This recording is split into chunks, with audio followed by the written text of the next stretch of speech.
Okay, I got 6 o'clock according to my cell phone, so I will call this meeting to order. Welcome, everyone. This is the Sparks Planning Commission meeting of September 5th, 2019. I'd like to welcome everyone here in the audience and everyone watching on Sparks Centennial Television. Encourage everyone to please make sure that your phones are silenced. Don't want any disruptions at this time. But I appreciate everyone being here. We have a pretty good agenda tonight and a full commission roster. But I'd like to extend a welcome to Commissioner Pristos on his appointment. And with that, we'll move on to item number 2. That's roll call. Madam Secretary? Commissioner Perry? Present. Commissioner Reed? Here. Commissioner Blanco? Here. Commissioner Fewens? Here. Commissioner Peterson? Here. Commissioner Priscus? Here. Commissioner Vanderwell? Here. Assistant City Attorney Allison McCormick? Here. Planning Manager Jim Wendell? Here. Thank you very much. We got a full commission. Move on to item number 3 on our agenda. This is public comment. This is a general public comment period. If anyone in the audience would like to make a general public comment relating to anything on our agenda or not on our agenda, this is an opportunity to do so. You have up to 3 minutes. And if you do provide public comment tonight, we ask that you fill out a public comment form and provide your name and address on the record. Is there anyone who'd like to provide public comment? Okay, hearing none, we'll close that public comment period and we'll move on to item number 4. This is approval of the agenda. I had one change that I'd like to make. We had an error in the wording on item number 11.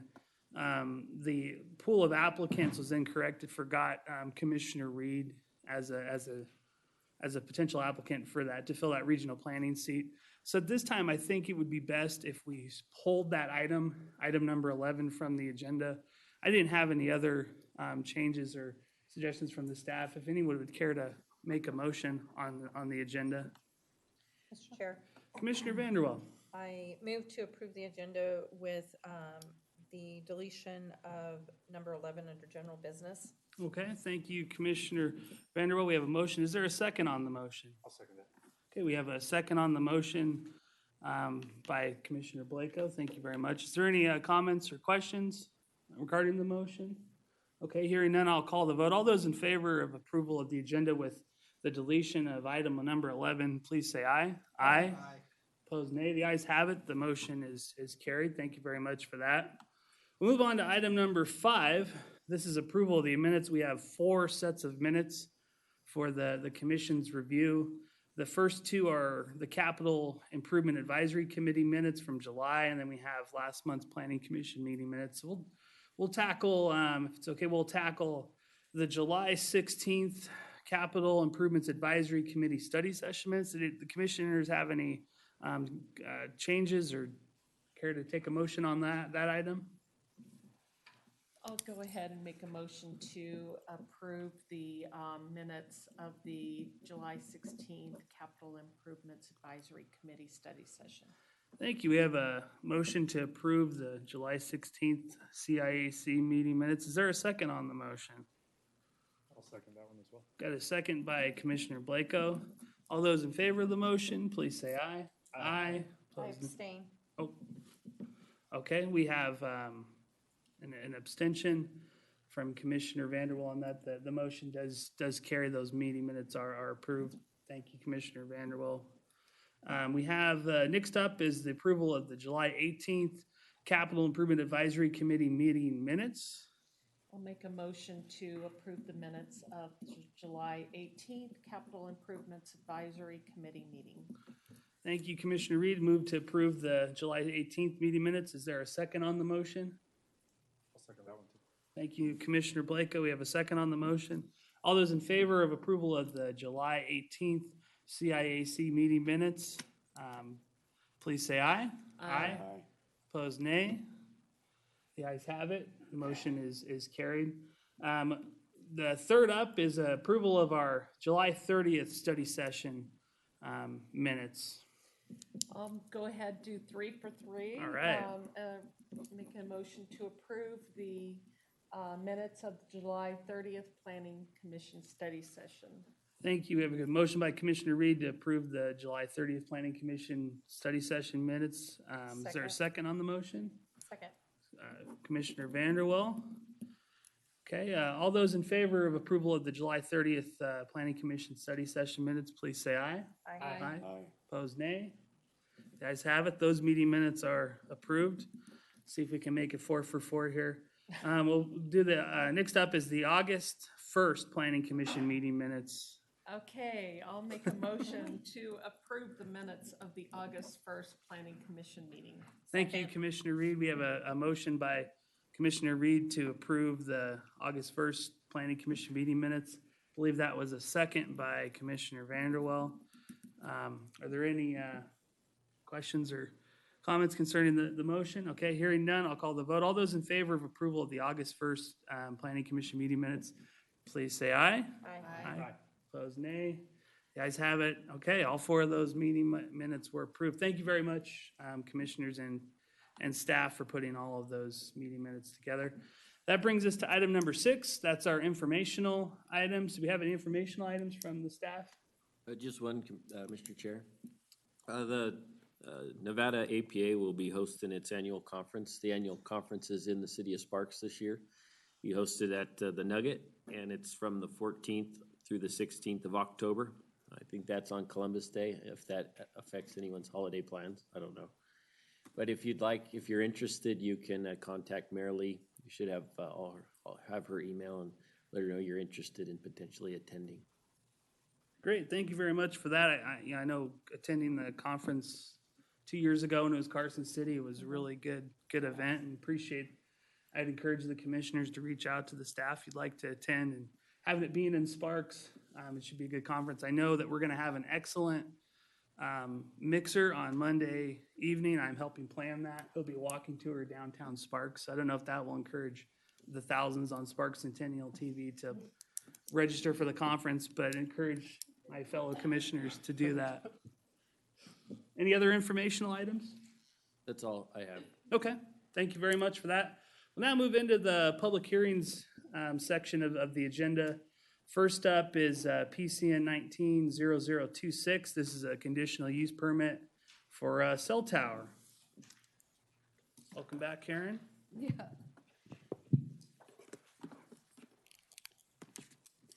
Good afternoon, or evening, actually. Planning Commissioners, I'm Karen Melby, Development Service Manager. Before you is a request for a conditional use permit to construct a new 90-foot tall cell tower. And the reason for the conditional use permit is because they cannot comply with the required setback. The property is on a site approximately 4 acres in size, located at 355 East Gregg Street. You can see on the vicinity map here,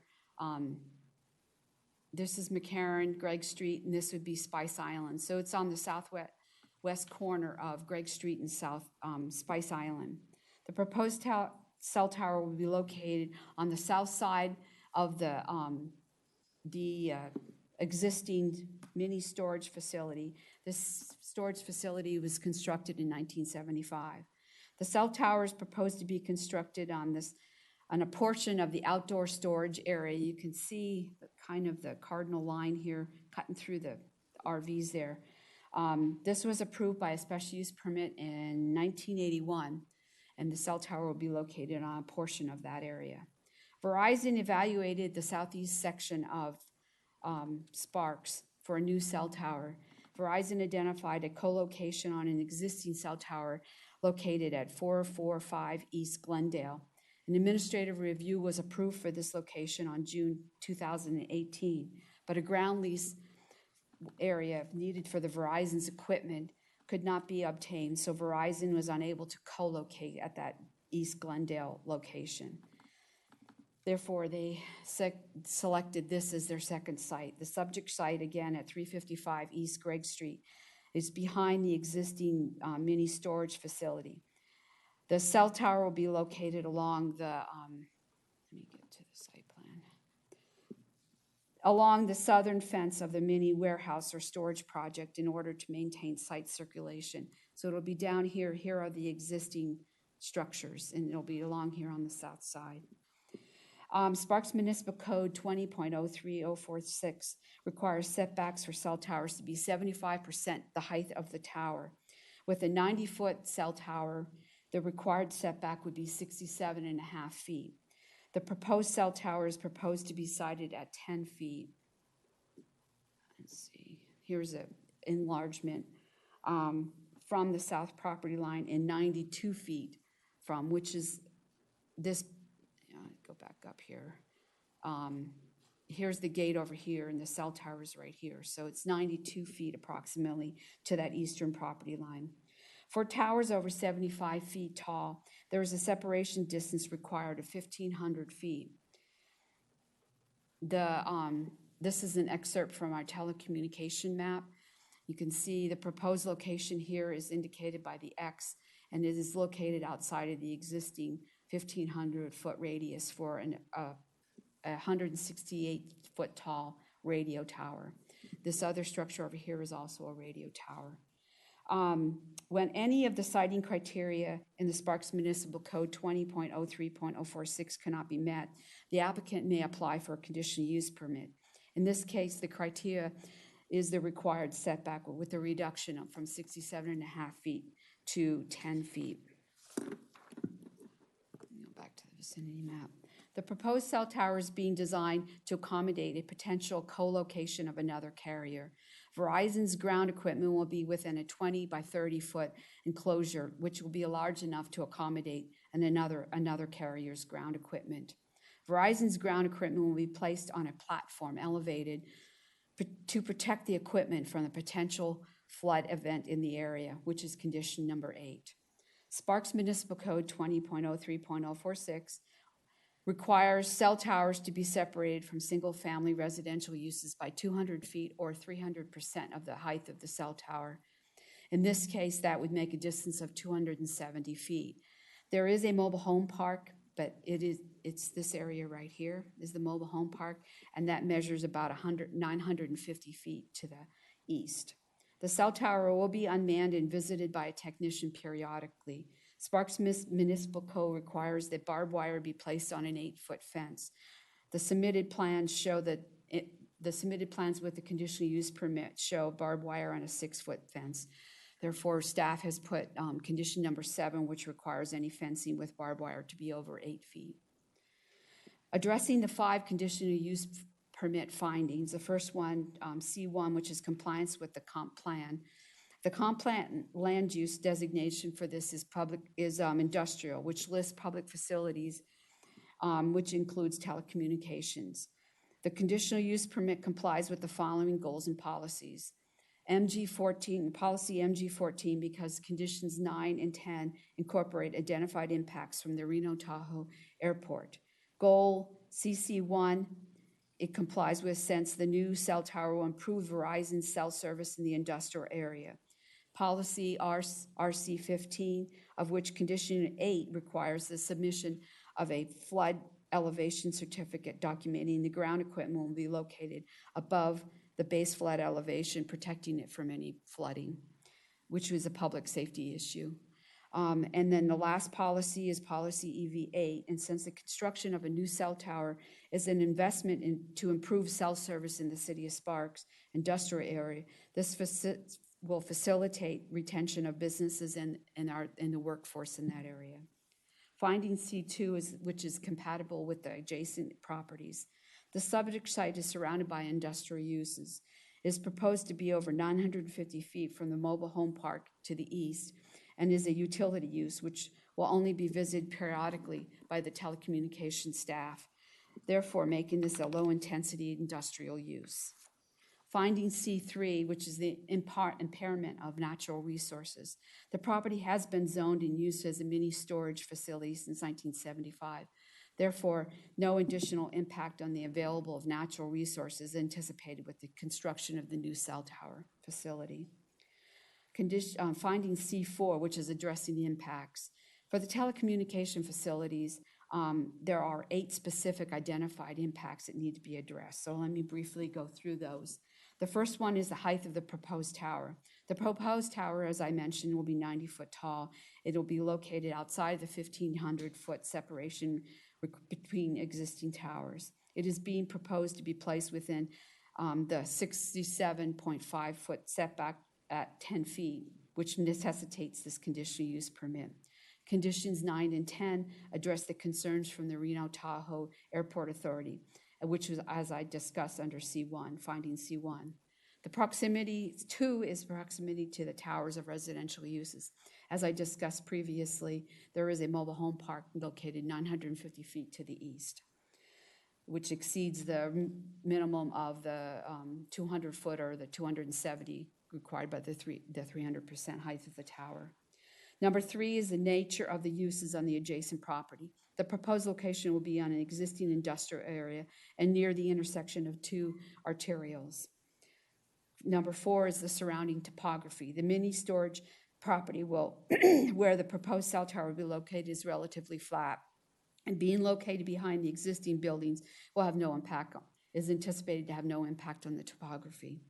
Number 5 is the surrounding tree coverage.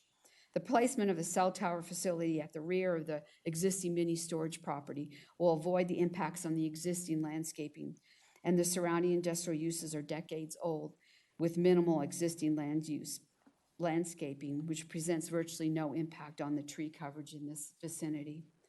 Number 6 is the design of the tower, with the surrounding uses of the digital special freestanding sign, AKA billboard, along McCarran Boulevard, an auto and diesel repair to the south, an outdoor storage of vehicles and warehousing building. Staff believes that the standard cell tower design will be visibly compatible with the area, as opposed to such as a stealth tower like a pine tree. Number 7 is proposed ingress and egress. The cell tower enclosure will be accessed from the gate off of Spice Island, which that would be right here. The enclosure has been placed to maintain a 35-foot aisle driveway at the rear of the buildings to not hinder circulation out of the existing site. Number 8 is the availability of the suitable existing towers. As discussed in the background section of the staff report, Verizon conducted a search radius and identified 3 potential sites, including the subject site. Ultimately, none of the other sites met Verizon's objectives, resulting in this necessity requiring this conditional use permit application. Finding C5 is public notice. The city mailed out 91 neighborhood notices, including to each of the tenants in the mobile home park. A public notice was published in the Reno Gazette-Journal on August 21st, 2019. To date, staff has received 1 email and 1 letter, which are attached to your staff report. Staff believes that the 5 findings can be made and is recommending approval with 10 conditions. The applicant's representative is here tonight if there are any technical questions. This does conclude my presentation, and I'm available for questions. Okay, thank you, Karen. Does the applicant's representative have anything to add on this one? No? Okay. Great, thank you. Okay, we'll at this time, we'll open up the public hearing on this item. Is there anyone in the public who'd like to provide a comment on PCN 0026? Seeing none, I will close the public hearing on this item, and we'll bring this back to the commission. Does the commission have any questions for staff or the applicant's representative? Commissioner Fewens. Karen, just talking about the public health and safety of the flood concerns. Where did you come up with the 1 foot? Because I'm thinking I was just pulling up the Washoe County regional mapping system, and looks like the base flood elevation is around 4,399 feet on the zone. And I think it goes downhill towards as you go east. So why It's not 1 foot. It's 1 foot above the base elevation. So Okay. what they have to get an elevation certificate saying what the flood elevation would be in this area, and then they have to place the equipment 1 foot above that base elevation. Is there anything That's that- what the 1 foot is. It's not that they're 1 foot above the ground. It's 1 foot above the base elevation of that flood in that area. Okay, and you think that's adequate? That's what our standard is for all development within the floodplain, the Okay. floodway. Thank you. Thank you, Commissioner Fewens. Are there any other questions from the commission on this item? Karen, I had one. So this is essentially it's a conditional use permit for reduced setback. Correct. And the agenda just kind of lists out that it's a reduced setback. We don't have to list out what the deviation to the code is gonna be. You mean within the description? Yeah, I think I would turn that one over to Allison. okay. I don't think that, Allison McCormick for the record, I don't think that specifying the deviation is necessary. The agenda item title is complete and indicates that the setback is being reduced.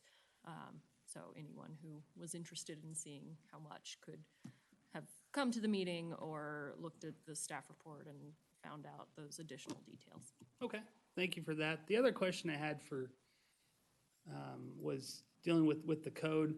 I know the applicant had talked about, at the study session that this intersection of Gregg and McCarran's pretty, advantageous for another cell tower. And I know there's the big radio tower to the east, and this is just outside of that 1,500-foot buffer, or to the west. To the west, yeah. Thank you. Does our code allow, and I can't remember, and this, I should have brought this up at the study session, but does our code allow for, for cell towers to be located within those radiuses? That can also be an item that, or criteria that would be amended through a conditional use permit. Okay. And we have had other, we've had conditional use permits that have been before the planning commission on ones. Just Yeah. recently, we had one on, in the DeAndrea shopping center there, where we put one on the cupola. It was a cupola project because there was an existing cell tower behind that they couldn't re-colocate on. So they had to get one for the separation distance. Okay, thank you for that clarification. Is there any other questions from the commission on this item? Okay, hearing none, would commission care to take action on this item? Make a motion. Okay, Commissioner Blanco. I move to approve conditional use permit CU 19-0009 associated with PCN 19-0026, adopting findings C1 through C5 and the facts supporting these findings as set forth in the staff report, subject to the 10 conditions of approval listed in the staff report. Okay, thank you. We have a motion to approve by Commissioner Blanco. Is there a second on the motion? Second. We have a second by Commissioner Vanderwell. Any questions or comments concerning the motion? Okay, hearing none, I'll call the vote. All those in favor of the motion of approval, please say aye. Aye. Opposed, nay. The ayes have it. The motion is carried unanimously. Thank you for being here. Thank you, Karen. We'll move on to our next item on the agenda. It's another public hearing item. This is PCN 19-0029. This is a conditional use permit for outdoor processing on Marietta Drive. Hi, Danny. Commissioner Carey and members of the Planning Commission, my name is Danny Rand, Planner One. This site is located at 1300 Marietta Street, located in the Industrial Zoning District, as shown here on your vicinity map, outlined in Cardinal. The site is located north of Gregg Street, west of Southern Street, and south of Freeport Boulevard. The project area is centrally located within the Industrial Zoning District and is comprised of 2 parcels, approximately 2 acres. It's developed with a single, approximately 14,468 square foot building located here on the southern parcel. It's on, that's Exhibit 2A, I believe, in your staff report. It's on the parcel that the outdoor processing of rebar will occur in this location right here. And this area is about 3,350 square feet, which is less than 4% of the entire site. The rebar materials will be delivered by flatbed trailers to the site in spools or in lengths of up to 80 feet and sorted according to thickness and moved by crane to storage bays before cutting. Rebar cages for concrete molds and other mold inserts will also be cut and bent on site for the customer orders and then loaded onto either the company trucks for delivery or customer trucks for pickup. The measuring and cutting of the rebar to specific lengths as an outdoor activity is what necessitates the approval of a CUP. This outdoor processing use will be taking the place of the previous Thole fence outdoor processing use, which has been in place since approximately 1998. Thole fence did not obtain a conditional or special use permit because none was required at that time. Since this is a new business and a CUP was never issued, staff believes that a CUP is necessary to provide an approval of the use going forward. An administrative review application, PCN 19-0022, was approved for this site in July of this year to allow outdoor storage on the northern parcel in a 5,000 square foot area, which is less than 6% of the site. And that's here in your Exhibit 2B. On the northern parcel, this is the rebar storage area. The existing building located on the southern parcel was previously used for storage and retail sales for the fencing business.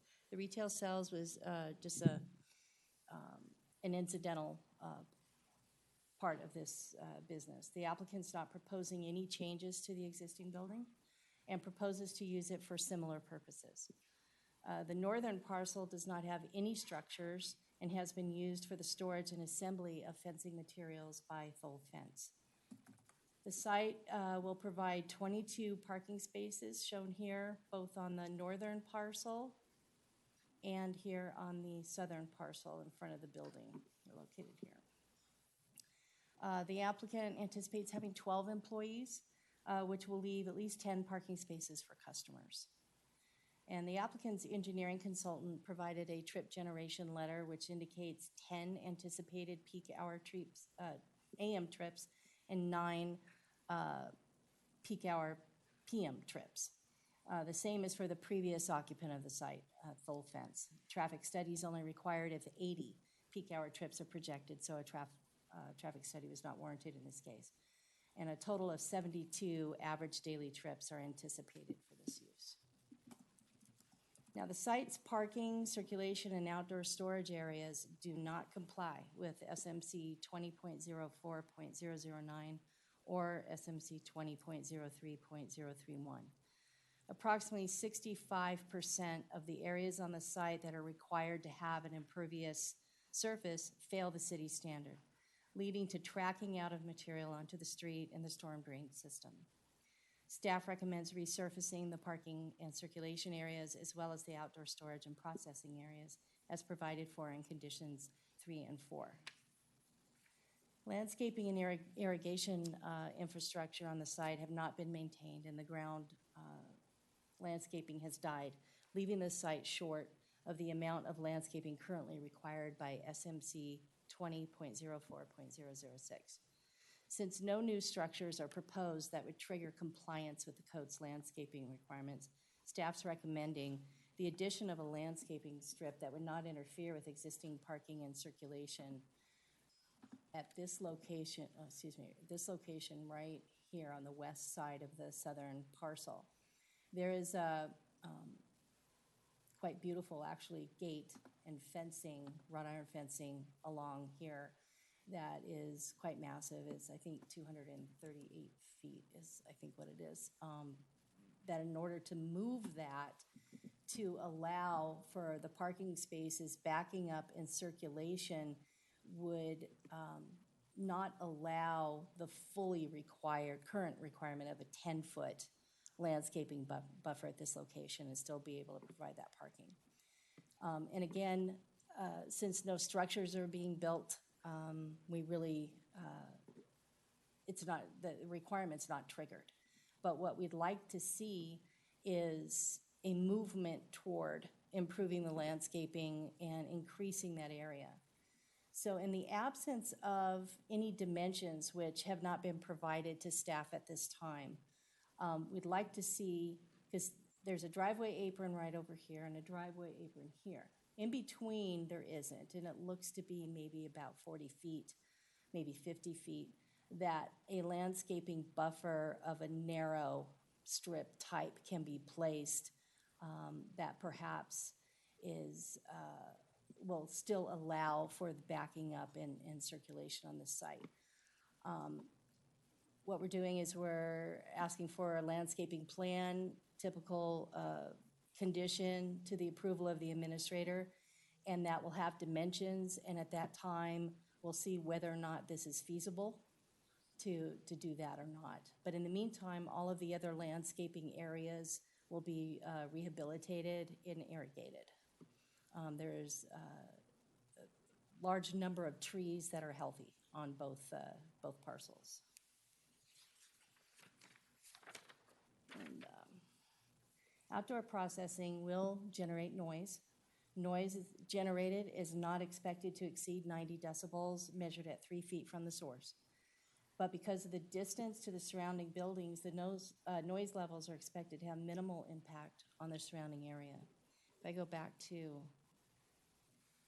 this area, this is more than 200 feet to this building. This is 80 feet to the building at the east over railroad tracks, and a large distance to the north and the south. And the area that will be used for the actual outdoor processing, again, less than 4% of the site, is right here, far into the interior of the property near the railroad tracks. So I'll now cover the required findings, but in a summarized form, as the full text of the findings is in your staff report. The approval of this conditional use permit is in conformance with the comprehensive plan. Given that the proposed use is a non-residential land use supporting goal MG1, and that processing and outdoor operational storage are primary industrial land uses supporting policy MG2. The applicant is expanding business operations from Las Vegas to Sparks, and facilitating this expansion supports goals EV1, EV4, and policy EV6 of the comprehensive plan. Finding C1. The adjacent parcels are all zoned industrial, and the site's located near the center of the zoning district, south of the I-80 and north of the Truckee River, where a mix of light and heavy industrial uses are located appropriate to the industrial zoning district. SMC 20.03.030.B.1 prohibits outdoor processing within 500 feet of a residentially zoned property, and this site complies with this separation requirement. Because the outdoor processing activity will be conducted on less than 4% of the site and will continue a similar use that was in place since approximately 1998 with no history of code enforcement complaints, this proposed use is not expected to significantly impact surrounding properties and is not expected to unreasonably impair natural resources. Finding C2 and C3. The conditions of approval associated with this CUP application have addressed identified impacts where necessary, such as resurfacing of deteriorated parking and drive aisles, as well as rehabilitation of poor and deficient landscaping materials and areas. Outdoor processing use hours of operation are limited by SMC 20.03.030 to 7 o'clock a.m. to 7 o'clock p.m., only on weekdays, Monday through Friday. Noise has been considered, and the 80 to 90 expected decibel range is similar to that of a power mower, arc welder, belt sander, and various other power tools used in general production and processing activities. Because the actual fabrication and cutting will occur in the rear 1/3 of the southern parcel, which is separated from the closest building to the east by approximately 80 feet, and the adjacent railroad, and from Marietta Way to the west by approximately 225 feet, the levels of noise generated from this use are expected to minimally impact adjacent properties. Finding C4, conditions 3, 4, 5, and 6. And public notice was published in the Reno Gazette-Journal on August 21st, 2019. Notices were mailed to 37 property owners within 500 feet of the subject property on August 21st, 2019. The Planning Commission meeting functions as the public hearing required by Nevada Revised Statutes and Sparks Municipal Code. Finding C5. Staff has received comments from 3 people who have neighboring businesses. 2 expressed support for the application, and 1 was an informational inquiry only. This concludes my application, or my presentation. I'm here for any questions. Thank you, Danny. Is the applicant's representative here? Would you like to add anything to that? No. Okay. Great. At this time, I'll open up the public hearing on this item. Is there anyone in the audience that would like to provide public comment on PCN 190029? Seeing none, I will close the public hearing. I'll bring this back to the commission for any additional questions of staff or the applicant. I had a couple questions for the applicant, if you wouldn't mind. Come on down.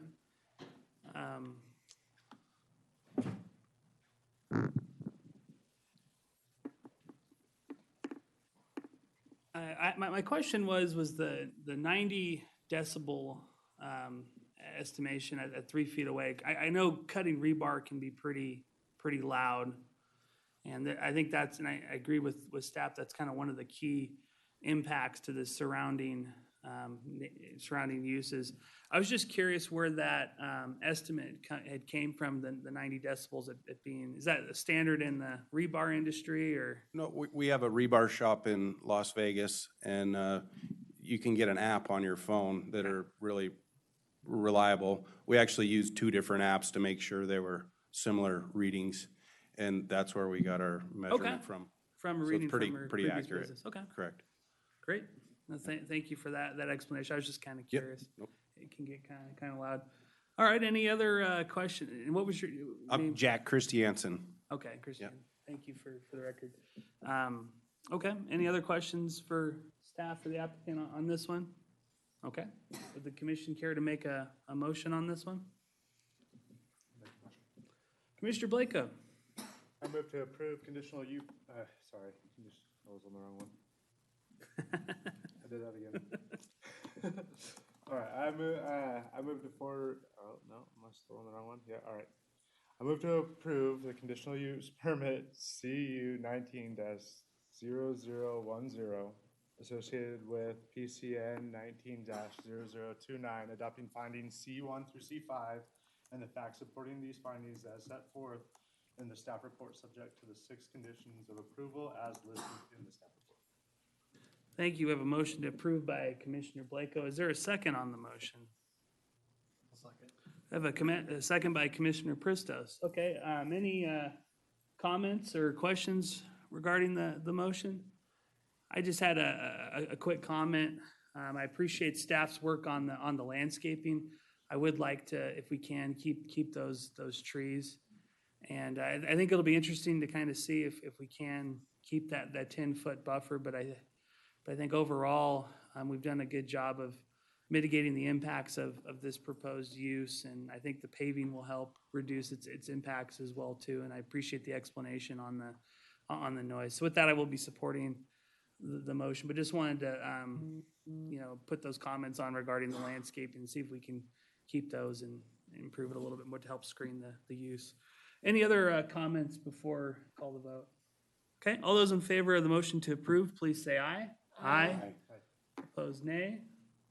The ayes have it, and the motion is carried. Thank you. Thank you.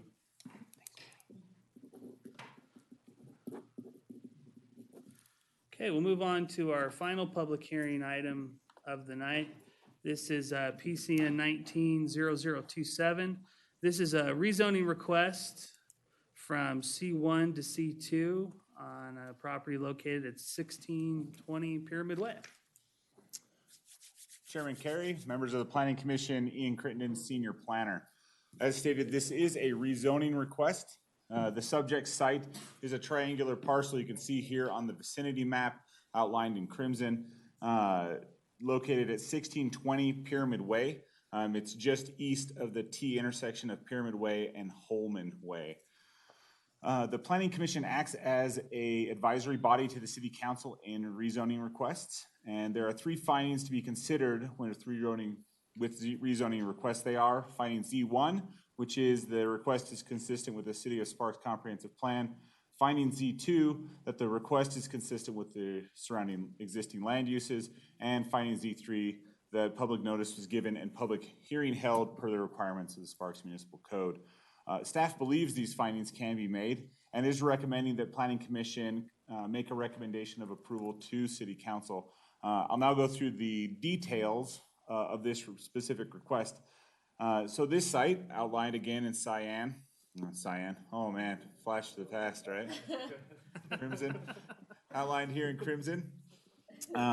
is approximately 17,000 square feet. And until recently was the location of a single-family home. That home was demolished in July of this year. The site has a C or commercial comprehensive plan land use designation. And the applicant is requesting that the zoning be changed from C1, which is this lighter kind of orangey yellow surrounded by the darker orangey yellow, to C2, which is the darker orangey yellow color. Both zonings conform with the comprehensive plan and designation of commercial. Staff believes that finding Z1 can thus be made. In addition, staff believes that the request to change the zoning supports comprehensive plan by supporting goal MG1, which is to support economic development by providing a non-residential land use base. Goal MG4, which is to facilitate infill and redevelopment. Policy CF1, which is when reviewing new development, the city will not approve an application unless city services can be provided at acceptable levels. Goal EV1, to grow and diversify Sparks' economy. And policy EV6, to support entrepreneurs by providing appropriately zoned areas with the infrastructure, public facilities, and services necessary to start and grow a small business. Rezoning this property from C1 to C2 maintains the commercial nature of the site while permitting a wider variety of commercial uses, which supports goal MG1. The surrounding redevelopment of the sites adjacent to this parcel are indicative of the redevelopment potential of this site, which supports goal MG4. City services can be provided at acceptable levels in compliance with policy CF1, and amending the zoning on this site to permit a wider range of uses on a smaller commercial property, making it more likely to attract a small business, supports goal EV1 and policy EV6. If we go back to the site plan, or vicinity map here, I should say, properties to the north and east of this site were developed or were rezoned by the same applicant in 2015 from C1 to C2, the same rezoning that's being asked for in this case. The eastern portion of this property was subsequently developed as mini storage by this same applicant, and the western portion of the site, that site was developed as a car wash by others. The C2, or general commercial zoning district, allows a wider range of uses, either by right or by conditional use permit, than the C1, which is neighborhood commercial zoning district, does. These differences are detailed in great length in a table that's attached in the staff report. But because all of the commercial properties that are adjacent to this site, so this is the site in its current zoning with the C1, and everything surrounding it that's commercial is C2, because they're all the same, we do not anticipate any conflict between future potential uses on this property as it's zoned C2 to be in conflict with any of the adjacent uses, since they're all under the same zoning district. Future development will, at the very least, require an administrative review, so we'll also have an opportunity to address any potential impacts of the specific development whenever that comes along at that time. For these reasons, staff believes that finding Z2 can be made. Notice of the rezoning request was sent to all property owners within 750 feet of the subject property. 98 notices were mailed out. Public notice was also published in the Reno Gazette-Journal on April 21st of this year. The Planning Commission and City Council meetings function as the public hearings for this item. Therefore, staff feels the finding Z3 can also be made. Again, staff is recommending approval of this rezoning request. I'm available for any questions, and the applicant is here if there's any questions for them. That's the end of my presentation. Okay, thank you, Jeremy. Does the applicant's representative wish to provide any? Oh, what Jeremy? I was thinking, I was just looking at the next item. Sorry, I apologize for that. Great job in the presentation. Does the applicant wish to provide any comments on this item? Okay. All right, we'll open up the public hearing on this one. Would anybody like to make a public comment concerning this rezone request, PCN 190027? Seeing none, I will close the public hearing on PCN 190027. We'll bring this back to the commission for questions of staff or the applicant. Do we have any? I have one. Commissioner Peterson? Ian, are they going to be using the same driveway that goes in that car wash? Now, is that the only access into that property? No, they'll have to work with NDOT. The Nevada Department of Transportation controls all access on Pyramid, and so I'll have to work with them, but they are anticipating having access from Pyramid Way as well as access from the alley to the south onto this site. We'll get more details on that as we get a project, but yes, they're anticipating on having access. So they have to use their own driveway. They have to submit it They'll through NDOT, right? Yes. they'll Same way work- as they did on car wash, Yep, correct? they'll have to work with NDOT to get that access. Okay, thank you, Commissioner Peterson. Any other questions for staff or the applicant? Okay, would the commission care to make a motion on this item?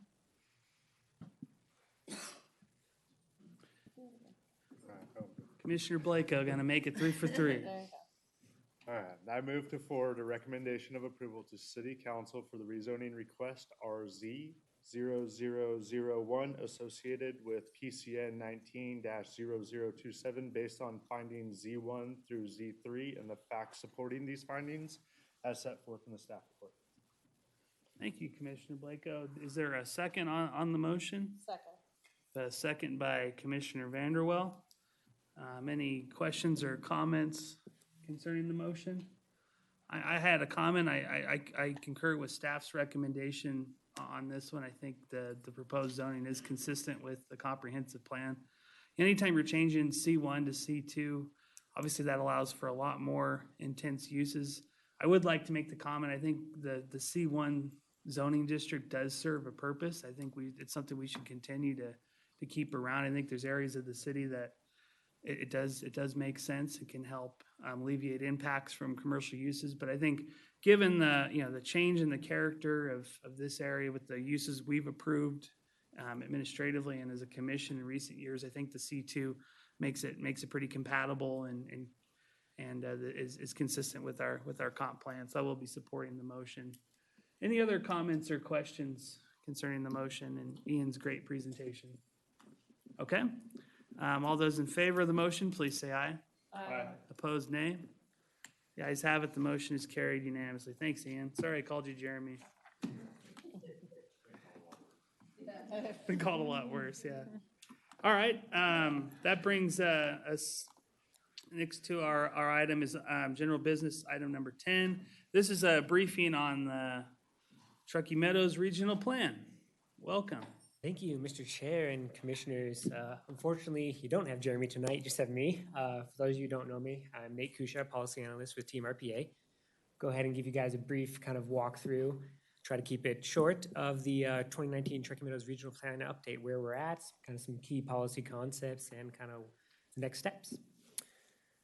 So with that, this is kind of our pyramid of how we got to where we are today. So we started with some kind of supportive efforts. These are things like the industrial lands need analysis and the Truckee Meadows housing study. Hope you guys are familiar with those things. He's been working on those. Industrial lands need, I believe, was back in 2013. The housing study was finished up in 2016.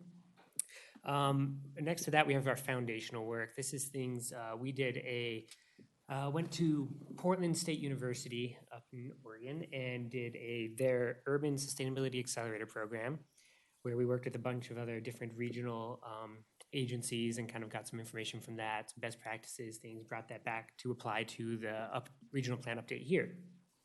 Also, we had the transit-oriented development report by G.B. Arrington. He came, gave some presentation. Some of you guys probably were here for that. So we got input on that as well. Moving up, we moved into kind of the actual update work. We have our scenario planning process. For those of you who aren't familiar with this was an extensive GIS kind of process that we went through, looked at 4 different scenarios and kind of measured the different impacts between these scenarios. I'll talk about how that feeds into kind of the update a little bit later. We also did a in-depth policy evaluation work and development. We worked with what we have, we called the Regional Plan Update Working Group. We met on a weekly basis for 2 hours or more for a few years now, really working on those policies in the current regional plan, going over what's redundant, what isn't needed, what should we add, what isn't working, what's working well, things like that. We, in our current regional plan, have about 140 goals and policies. We found quite a lot of redundancy and unnecessary things in there, so we tried to cut that back to make it more readable for the general public and for anybody using the plan, and we cut it back to about 60 policies now. So we did quite a bit. And all of that, along with the engagement pieces along the way, led us to our draft plan. So, key overall changes for the overall plan. We changed the way it looks. We modernized it and things like that, right? We've made it a lot more approachable. Like I said, we cut back a lot of the policies. We kind of took a lot of the technical language out and tried to make it readable and understandable for everybody, not just robots, right? We really tried to embed back in NRS. That was a big thing for us. The previous iterations of the regional plan kind of came out of lawsuits. A lot of it was legal kind of settlements and kind of, brokering deals kind of to get this plan in place for everyone, right? So we've tried to embed back in what NRS really requires us to do in the regional plan, which is this NRS 278.0274. These are the requirements for to be contained within the regional plan. So we have broken up in the sections here. We have to include population projections. We have to limit premature expansion and direct growth to established areas while also maintaining that neighborhood character. We're also tasked with conserving natural resources, efficient public facility and service provision, and intergovernmental coordination. With that, we'll go ahead and walk through kind of the new draft plan, kind of what's contained within it. Try to keep it brief yet again. All plans, as with any plan, we have an introduction, right? Has acknowledgements, kind of how to use the document, general discussion about TMRPA, and the other sections you can see overhead, and we'll go ahead and walk through them. So chapter 1, I'm calling Setting the Stage. This is really about regional planning, specifically in the Truckee Meadows. Who is TMRPA? What do we do? And what are the roles and responsibilities of all the different entities involved with the regional plan? It also includes information about what the regional plan is, what's the purpose, and the process that was undertaken to develop this new plan. After chapter 1, we have what we're calling an interlude. The first one is called Looking Back. This is really a storytelling interlude to provide some context to the reader. And it really walks through a history of development over the decades, pre-1970s to current time. Again, just to provide that context as you read further into the plan. Chapter 2 is a regional vision for growth. This contains information on the regional goals, discusses the scenario planning process, including the development, the results, and evaluation of the 4 scenarios, and their tie to the desired regional form, and the creation of the regional form map, which is also contained in this chapter.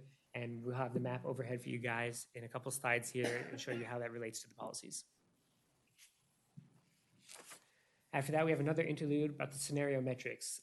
This is all the different charts and data, metrics, information about the 4 scenarios. You can look at all the metrics that were measured, and the outcomes of them, and compare the 4 scenarios. And it really allows the reader to delve deeper into that scenario planning process and understand those outcomes. Finally, we have chapter 3, the implementation of the regional vision. So this is where all the policies are contained. We broke the policies up into 5 different policy elements that really kind of follow what state statute requires us to do.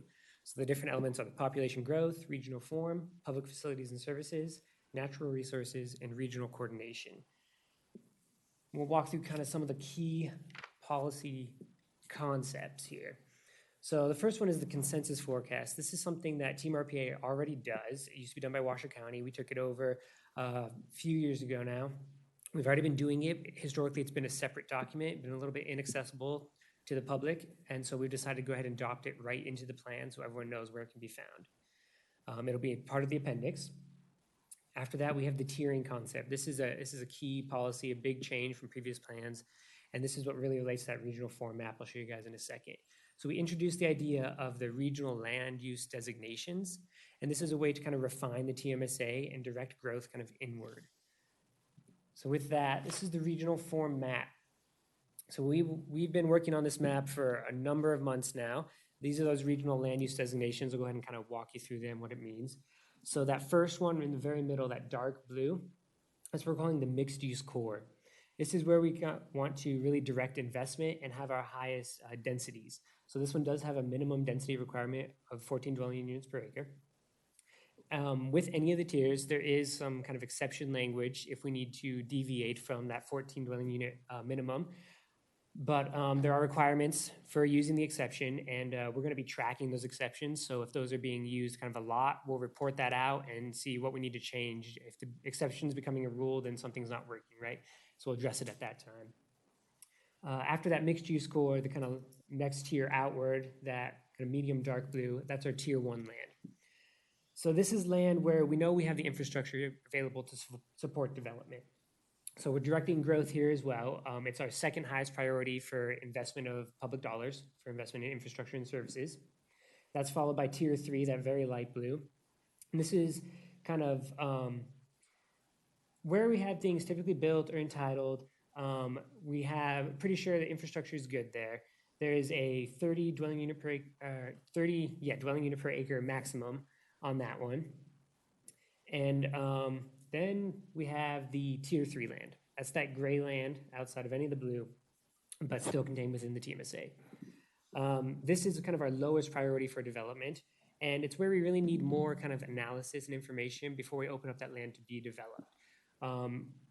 Any of the tiers across the board, anything out there that's already entitled, whether it's beauty, map, whatever it is, that's all still in place. We're not taking anything away that's already been approved, simply going forward, and any changes from here, from a master plan use amendment, things like that, that's where these sorts of things would take effect.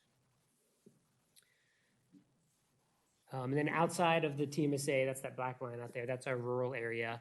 That's basically maintaining the same as a 1 unit per 5 acre density. And there is what we are calling freestanding communities. That's only 3 of them, Gerlach, Empire, and Wadsworth. Those have been in existence since before regional planning was in existence. We recognize they're a little bit different than the rest of that rural area out there.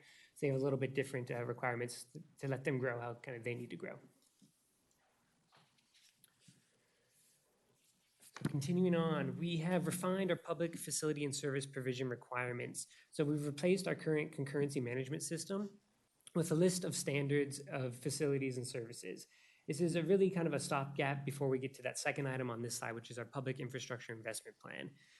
With this plan, we're really trying to bring together all the jurisdiction, all the local service providers, and really bring together all the information that they have about where are we planning to serve things, what kind of infrastructure improvements are planned, all that sort of information, so we can have it all in one document.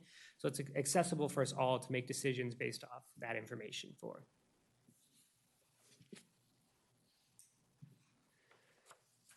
Last two, we have our natural resources plan. This, along with the public infrastructure investment plan, are our 2 major initiatives post-adoption of this new plan. So we have beefed up our natural resources policies in this draft plan, but we do recognize that we do have a lack of kind of the information that we need to really refine those policies. So going forward, we are going to be doing this natural resources plan, yet again, collaboratively bringing in all the different agencies, entities that we need to get this information, put together a comprehensive plan about natural resources, and also map those areas that really aren't suited for development based on natural resource constraints. We do have our development constraints area. That's strict constraints, so things like slopes greater than 30%, federal lands, things like that. But there are still other areas that maybe aren't strict constraints, but we should be looking at for maybe we shouldn't develop these areas. And NRS actually requires us to map those areas that aren't suitable. So going forward, that's gonna be one of the things we're doing in this plan. Finally, we have our Truckee Meadows annual report. This is something that we're proposing. We're going to be tracking a variety of different data and metrics as we go post-adoption of this plan. Things like how many master plan amendments were there, what were the land use changes, how much land was utilized over the past year, things like that. It's really going to bring in as much information as we can so that we can kind of make decisions about cumulative impacts that right now we don't quite have the capacity to do. We are going to be reporting this out annually. The goal is to eventually get to tracking this on a monthly basis on kind of a portal on our website. So you can go in, check in any given month and see kind of how we're tracking, what's our progress post-adoption of this plan, how are we tracking with the goals of the regional plan. All right, so after that Chapter 3 policy section, we have another interlude called Moving Forward. This is really a discussion about the wider region. We recognize, that our jurisdiction at TMRPA really is Washoe County, excluding the tribal lands and the Tahoe Basin. But we still need to work with the wider region. Things like Story County, Tri-Center, they impact us just as much as we impact them, right? And so we're trying to go forward, work with these people, call them, see what's going on, try to work collaboratively, even if we don't have jurisdiction over them. Finally, we have the appendix materials. This is things like the definitions, our project of regional significance guideline, that's a resolution. The consensus forecast I talked about earlier will be adopted here at the end. And all throughout the plan, you're going to see these things called call-out boxes. These are things like quotes, references to other materials we've done, engagement pieces, what were some of those survey results, how do they relate to pieces and policies within the plan, really to provide some context as you read throughout it. All right, so that is the plan. So you all know this current draft of the plan is available on our website. If you go to plantruckymeadows.org, you can read it there, you can download it, print it, share it. We're open for any questions you have. Going forward from here, we're kind of in this review stage of this draft. We're reviewing with our Regional Planning Commission and the Regional Planning Governing Board. We've been going out to stakeholders. We have a variety of meetings coming up. We did some lunch and learn presentations this week and last week. And we've been putting it out on social media to the public. We have a large community conversation scheduled for September 18th. That's going to be at the Discovery Museum from 6 to 8. All of you, we encourage you all to attend, get the word out. We're trying to get input on the plan there. It'll be pretty engaging presentation similar to what you've seen tonight. And the end of this month, 25, 26, 27 of September, those are scheduled for our RPC meetings. We're required by NRS to have one in each jurisdiction, one in the city of Sparks, one in the city of Reno, and one in Washoe County. And if everything goes well, we're hoping to have the Regional Planning Commission recommend approval to our governing board. And we're shooting to have the meeting for them to adopt it on October 10th. So we're shooting for adoption at this point. So barring anything unforeseen, hopefully we'll get this thing done. So with that, I'll take any questions, comments, concerns you guys might have. Great, thanks Nate for the presentation. Jim? Thanks, Mr. Chair. Nathan, I would like you to clarify for the Sparks Planning Commission that some of the concepts that you were talking about are proposals from regional staff, and they're not necessarily approved at this point. They're concepts that you'll be forwarding to the Regional Planning Commission. Yeah, so everything you've seen here tonight, this is our draft plan. Hasn't been adopted yet. We've worked with staff, we've worked with different entities, but we still do have to go to our Planning Commission and our governing board. Nothing is approved yet. It's all just proposed. Yeah, thanks for that clarification.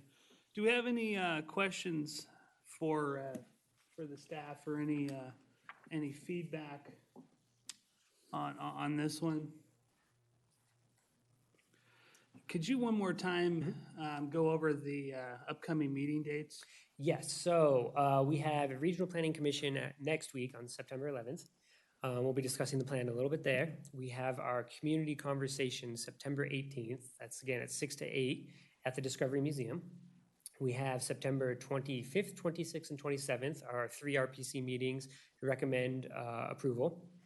And then October 10th is our Regional Planning Governing Board meeting where hopefully we will adopt the new plan. Okay, thanks.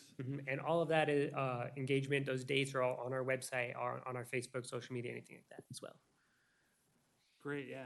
Always give you guys another plug when you can. Are there any other comments, feedback from the commission on this one? I just had a couple comments. Appreciate you guys coming again and providing the commission with an update. And I know you've come in the past and provided us with kind of how it's going, but I guess, and this is nothing I'm sure you won't hear in the upcoming meetings, but I guess I'm a little frustrated with how this regional plan update has gone and the how long it's taken us to get to this point. I appreciate the update and all the outreach that you're doing, but I feel, there's some pretty substantial changes to this regional plan. And some of them I think are good. I think the scenario planning is an interesting mechanism that'll help us. I'm really encouraged to hear about the natural resource and planning. It's kind of expanding upon that development constraints area map. And I really like the tiered growth areas. I think that's kind of a new way to focus TMSA as we discuss regional growth. I think in Sparks, we're going to have a real problem with meeting those tiered growths, particularly in the darker blue areas. With, last month I brought up with this commission the RTC board's service cuts to fixed route transit in Sparks, and I think the cities, through our master plan and our zoning code, we put a lot of incentives to really encourage growth in those areas. I think with the loss of the bus routes, we're talking, a third of our fixed route service going away and being replaced by, on-demand microtransit. I think that's really going to be a challenge moving forward. And I think, just overall, I think, I appreciate you being here before the public hearings and all of that stuff. But my preference would have been to see these policy changes and to have this discussion, March and April this year. We're talking the 2017 update, and it's September of 2019. And I think that's really done a disservice for regional planning in this valley and the important work that it does. I don't mean to bash it, but I wanted to put that on the record. And I think there's some good policy changes, but I feel we're kind of being rushed here at the end. We've been waiting for all of these updates and the scenario planning and all these studies, and then now it's like we're at the very end and we're scheduling it.